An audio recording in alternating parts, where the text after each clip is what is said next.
Hello everyone. Let's review shloka number 8 in Lalita Sahasranamam. Kadamba Manjari Klupta Karnapura Manohara Tatanga Yugali Bhuta Tapanodupamandala. So as a recap, so far we've been from shloka number 4, have been looking at the description of Lalita from head to toe, and this particular verse is talking about her ears. Kadamba Manjari Klupta Karnapura Manohara. Kadambam is again a fragrant flower, the Kadamba flower. Manjari means a strand of flowers. So it is the Kadamba Manjari is a strand of Kadamba flowers that is tied together with a string. Klupta means flowing down or coming down. Karnapura. Karna means ears. Pura means in front of. Manohara. Manohara means charming, beautiful. So a strand of Kadamba flowers are flowing down and appear in front of her ears in a beautiful way. So to understand this, the way you have to imagine is that you're sitting in front of Lalita, right? And she's facing you. And now when you're looking at her, already she has the long hair and she has Champaka, Ashoka, Punnaga, Saugandhika. She's wearing all of those flowers. And then around that there is this strand of Kadamba flowers that she has put on her hair, and that's flowing down. So now you're looking at her from front, you can see this Kadamba flowers right behind her ears. And that looks so beautiful. So her hair is adorned with these flowers, and you can see the Kadamba flower just right behind her ears flowing there. And it looks really charming. Tatanga Yugali Bhuta Tapan Udupa Mandala. So now we have spoken about her ears. Now we are going to talk about the earrings. Tatanga means earrings. Yugali means a pair. So she's wearing a pair of earrings. Mandala generally means disc or universe, and it is the shape. So she's wearing two large circular earrings. Tatanga is not just regular earrings. Tatanga means a big earring, large earring. So she's wearing two large earrings. Bhuta, Tapan, Udupa. So what are those earrings comprised of? Bhuta means comprised of. So the two large earrings, the two large circular earrings are comprised of Tapan and Udupa. Tapan means sun and Udupa means moon. So Lalita is wearing two large circular earrings, and one earring is the sun and the other earring is the moon. So the one on the right is sun and the one on the left is the moon. Actually, this Tatanga Yugali Bhuta Tapanudupa Mandala reminds me of a story. And this is supposed to have happened in a place called Thirukadayur, which is in Mailadurai in Tamil Nadu. And in Thirukadayur, there is a temple for Lord Shiva. The Lord Shiva there is called Amritagateshwarar, and the goddess there is called Abhirami. And Amritagateshwarar temple is very popular. It's said that when the Devas got the Amrita, the nectar from churning the ocean, they had one pot full of nectar that they when they were transporting, they kept it in Thirukadayur, and that pot of nectar became one with the land, and that became the Shivalinga. That's why the Shiva is called Amrita Gateshwarar. Gatam means pot, Amrita is nectar. So that pot of nectar became the linga, and it's also the place where Markandeya was given abhayam by Shiva. So in the Amritagateshwara temple, there was a priest. His name is Subramanya Bhattar. And the Subramanya Bhattar is an ardent devotee of Abhirami. And he is constantly praying to Abhirami, and it's common for him to meditate upon Abhirami. And he sees all the women as Abhirami.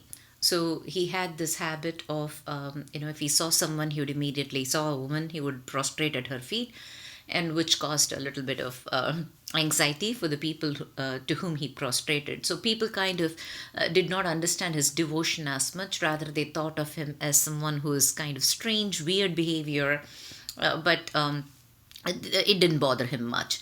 So it was normal for him to do the puja for Abhirami, and then he would sit there and he would meditate for hours together. And he gets to deep devotion, deep meditation that he doesn't know what's going on around.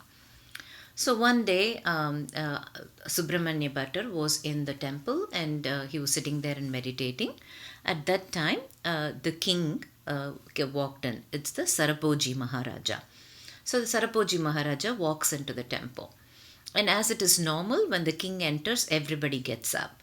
But Subramanya Bhattar was deep in meditation. He did not notice the king.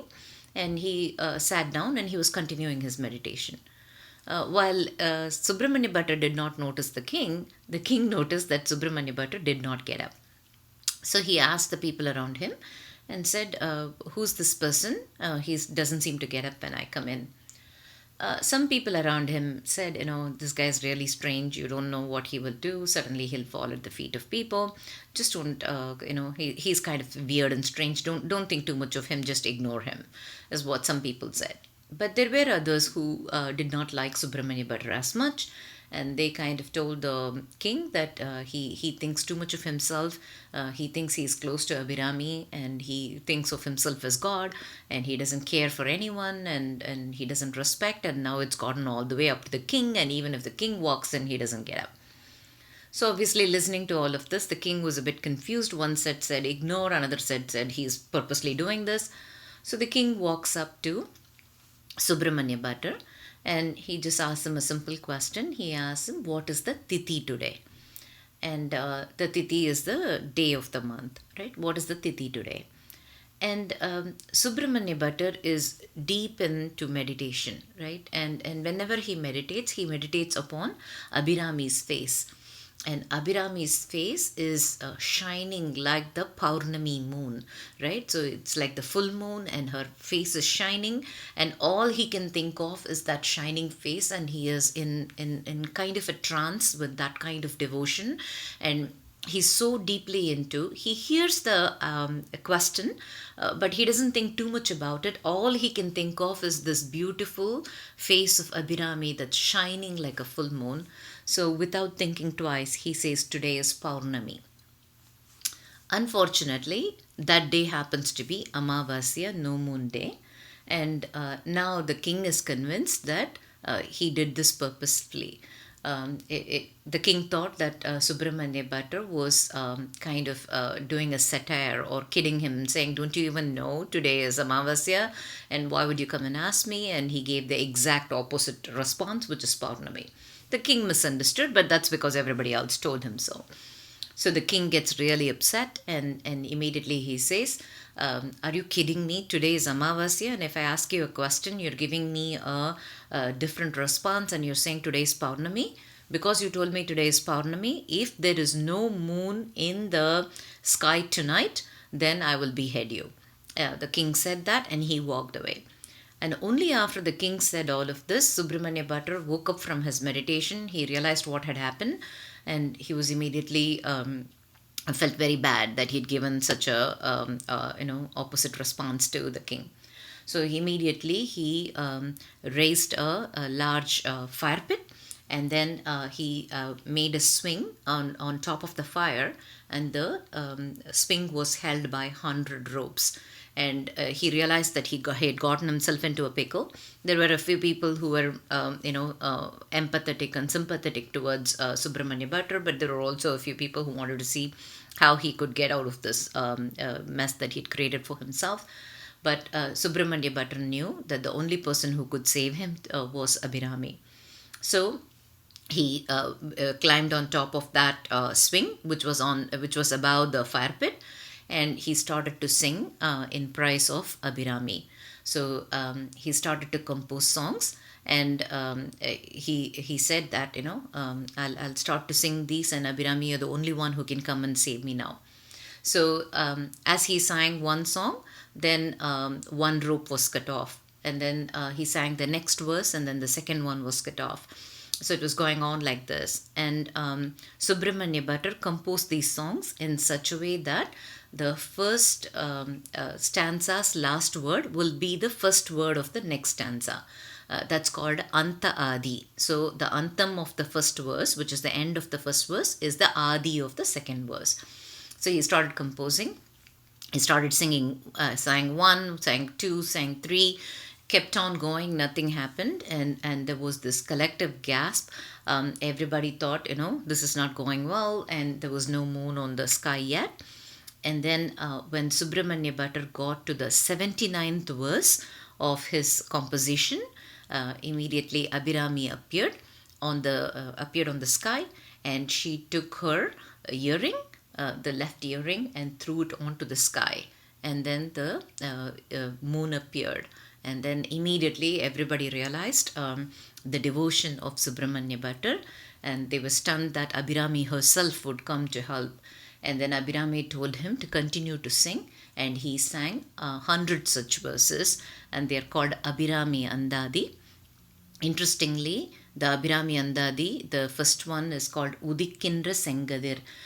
Udikindra Sengadir means the rays of the rising red sun, which is very similar to Sindura Aruna Vigraham, which is the Lalita Sahasranama's verse as well. So there is lots of similarities between the Abhirami Andadi and the Lalita Sahasranamam. And once all this happened, the king realized the devotion of Subramanya Bhatter, and therefore he was called as Abhirami Bhatter. So this, the interesting thing is when she threw her earring, it turned into a moon. And now in Lalita Sahasranama, we can see that her earrings were sun and moon. So no wonder when she threw her earring and the left earring, that turned into a full moon. So she was wearing that as the earring. And it also goes to show that when we have complete faith in Lalita, and when we truly leave the consequences of our actions to her and only offer bhakti, she will always come to save us. So that is the meaning of these two shlokas. Thank you, everyone.